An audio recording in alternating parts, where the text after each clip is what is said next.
Unos videos atrás hablábamos sobre un tema, la vida abundante de Dios. Y sabes, meditando en esto, se me venía un pensamiento a la cabeza y quiero compartirlo contigo. ¿Te has puesto a pensar que existen diferentes tipos de mentalidades?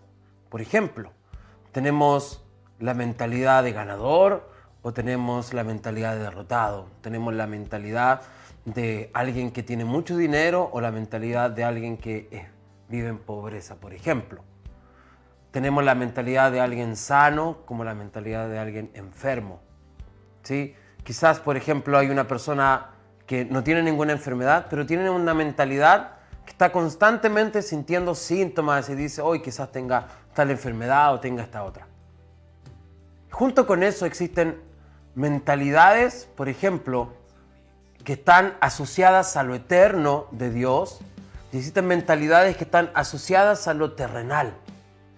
Entonces, mira, escucha este versículo. En Zacarías 9:13 dice que el Señor ha tensado a Judá como su arco y ha puesto a Efraín como su flecha y ha incitado a los hijos de Sión contra los hijos de Grecia.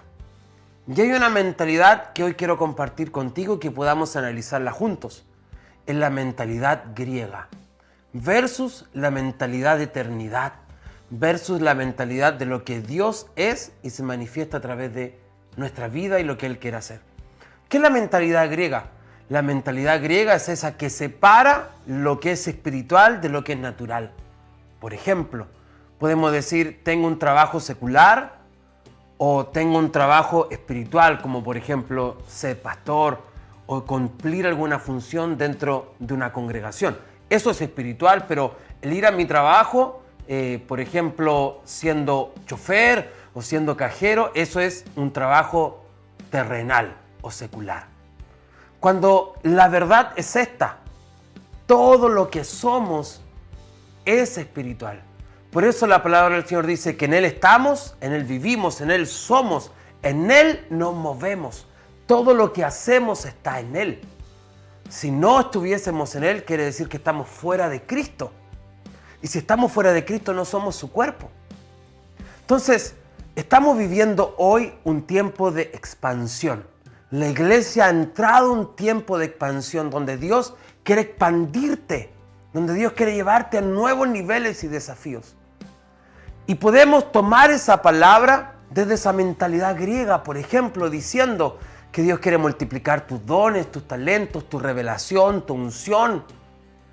Y dejamos de lado, por ejemplo, las limitaciones que diariamente tenemos tú y yo. Por ejemplo, yo puedo decir, y vuelvo a tomar el ejemplo que acabo de dar, Dios quiere expandirme, entonces voy a buscar que Él añada a mi vida revelación o multiplique dones, por ejemplo, de sanidades, de lengua, interpretación de lengua, para que esa expansión se manifieste a través de mi vida. Pero, por ejemplo, de repente tengo una limitación cuando tengo un auto en mi casa, por ejemplo, pero no sé manejar. Y mi esposo es el que toma el vehículo y yo soy la esposa y no sé manejar y de repente el auto queda ahí y en vez de tomar el auto y salir, tengo que tomar locomoción colectiva teniendo el auto allí. Entonces, de repente esa limitación diaria no la tomamos como parte de la expansión de Dios. Y te doy este ejemplo y quiero que juntos podamos analizar.